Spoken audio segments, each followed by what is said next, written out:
Learning through the times in the Air Force, a lasting story of Glenn Wolfe. Born on December 1st, 1946 in Pottsville, Pennsylvania, was a boy named Glenn Wolfe. His parents were Harry Wolfe, who worked at the Reading Railroad, and his mother, Darius Wolfe, who worked as a housekeeper. Wolfe went to Pottsville School District. Well, when I graduated from high school, 1964, the Vietnam War was going on. And if you weren't going to college, you would be most likely drafted into the military. And because of that, most businesses did not hire young men coming out of high school because they didn't want to spend the money to train them, so you couldn't find a good job. Growing up in a time of war can be difficult for any young person who wants to go to college to succeed in life and have a lasting career. Glenn Wolfe wanted to be successful in the world and would not let what was going on in the world prevent him from achieving his goals of going to college. Glenn Wolfe has a brother, Gary Wolfe, who was also in the military, and he helped Wolfe make his final decision to joining the Air Force. Well, I had the interest in the Air Force. I was looking into the Navy and the Air Force. And after talking to my brother and looking for the education I wanted to get out of this, we both decided the Air Force would be a better bet for me. So with that, on April 27th, 1966, in Pottsville, Pennsylvania, Glenn Wolfe enlisted in the United States Air Force. Well, I was taken from Pottsville to Wilkes-Barre, Pennsylvania. There's where I was sworn in and took the oath of office. And from there, they flew me to New Jersey and changed planes, and I flew to Texas, to Lackland Air Force Base, and that's where I had basic training. During basic training, difficult. A lot of yelling, a lot of screaming, a lot of marching, and training. Getting out of basic training was something Glenn Wolfe looked forward to. He just wanted to get to his next assignment. After 8 weeks of basic training, Glenn Wolfe went to Keesler Air Force Base in Bilox, Mississippi. He was at this base for 9 months and he studied electronics. Not only did he study electronics, but he also received specialized training. Yes, I was considered a radio relay equipment repairman, so I studied through the electronics training, working and repairing radio relay equipment. A radio relay equipment repairman can work on things like microwave radio equipment, tropospheric radio equipment, and so much more. Glenn Wolfe's job as a repairman was... He handled teletype communications back then. Most of the communications was done over teletypes, and teletype signals were converted to electrical signals and then transported over the airways, and I did repairs on the equipment. After receiving specialized training at Keesler Air Force Base in Bilox, Mississippi, Wolfe was then sent and stationed at Elmendorf Air Force Base in Alaska. Here he continued to receive training and even took his discharge at this base. Even though the military came first, Wolfe still found time to go to college, but a certain instructor played a big role in helping him go to college. I was sent to Alaska, to Elmendorf Air Force Base.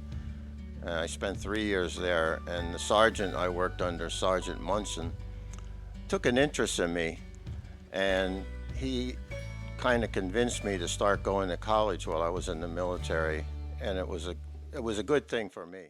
Even with the military and school, Wolfe still found time to continue amusing hobbies and even discover new ones. I did a lot of things in Alaska for recreation. I learned to ski up there.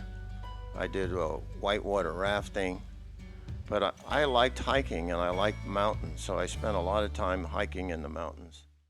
John D. Rockefeller once said, "I believe that every right implies a responsibility, every opportunity an obligation, every possession a duty."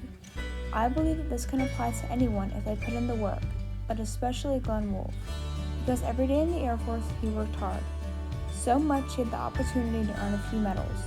The first medal Wolfe earned was the National Defense Service Medal, the next one was the Small Arms Expert Marksmanship Medal, and last but not least, the Good Conduct Medal. Glenn Wolfe is a proud veteran and is grateful for everything he did in the military. I think I was a patriotic person, so I was excited for what I did in the military. Not only did Wolfe earn medals, he was also promoted several times while in the Air Force. His highest and last promotion was Staff Sergeant. Staff sergeant, which is a pay grade E5, was my highest ranking. And when I became staff sergeant, I became the day shift supervisor for the shop I worked in, and I was also the training supervisor. Of course, being in the military isn't always a great time, but there were two things Wolfe truly found to be one of the best parts of the whole experience. I think two things I could say. Number one, studying electronics created a career for me because right before I was discharged, I was offered a job with a telephone company, Bell of Pennsylvania, and it was because of my experience they hired me as soon as I came home, and I worked there for 39 years. And the other thing that was the opportunity that I got to go to college. I had not finished while I was in the service, but I eventually did finish college. Verizon paid for my college. Near the end of Wolfe's service, there was a lot of mixed emotions nearing the day of discharge. I do, because it's one of these things we used to call people when they were near the end a short timer, usually when they had a month or so left and a lot of joking and carrying around. But when it came to the last day and it was time to leave, and I'm thinking, even though I had a job offer, it's going to be a whole different lifestyle. And I was so used to the military life and enjoying it. I thought, what's it going to be like now going into something totally new? After 4 years of being in the Air Force, Wolfe was discharged with an honorable discharge. Even though he was no longer at a base, he was still required a 6-year commitment to the military, so he had to keep his uniform over this time. I did not save any of my uniforms. I kept them for 2 years because I was required a 6-year commitment in the military. So the last 2 I was in the reserves. But this is the only thing I saved was a fatigue shirt, because I, as a technician working on equipment, always wore fatigues. This was the work uniform for that type of job. And that's the only uniform I have. When Wolfe arrived home, he lived with his parents in Pottsville, Pennsylvania for a short time, till he started his job at the phone company 2 months later in Reading, Pennsylvania. Everybody was great, and Bell Telephone was a big one at hiring veterans. So taking a job there was great because I worked with almost all veterans. Now, 54 years later, Wolfe is a part of and very involved in the American Legion. Not only is he a part of the American Legion, he's a district commander. Yes, I'm in the American Legion. I'm very much involved with the American Legion. Pennsylvania's divided into districts in the American Legion, and I'm the commander of District 14, which is Berks and Lehigh counties. I have 21 posts under me that I'm in charge of and over 4,000 members. And I'm involved in many activities within the American Legion. Being in the military brought Wolfe so many amazing opportunities and new chances. Not only did he have the chance to go to college and have a lasting career, but he also had an amazing opportunity in 2006.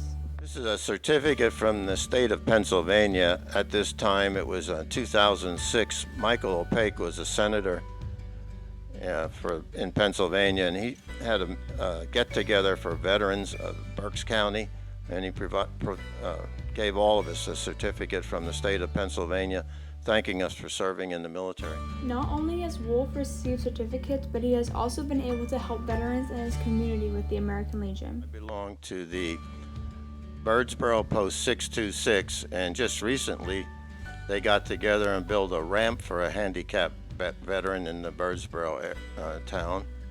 So we do a lot of functions like that. We help to put on parades. We do breakfasts for homeless veterans once a month, and different posts, American Legion posts in Berks County will fill in the other weekends when we don't do them. And they do food drives just to collect food and take to veterans that are at their home and they're kind of can't get out. So overall, Wolfe has accomplished so much in his life, from earning medals in the military to continuing to help veterans who need it even after serving. Now he gets to enjoy life to the fullest and continues to participate in activities he enjoys, from going on cruises to helping plan a party for the national commander of the American Legion and even be the MC of that dinner. A district commander. Well, the national commander is traveling around the country, and he's coming to Pennsylvania in March. And a post in my district is going to put on a dinner for the national commander, and I have been asked to be the MC of that dinner. Wow, what an amazing opportunity for Wolfe. I am incredibly grateful to have such an amazing role model and grandfather in my life. In the end, I want to give thanks to every single person who has ever fought or served for this country. You are all the real superheroes.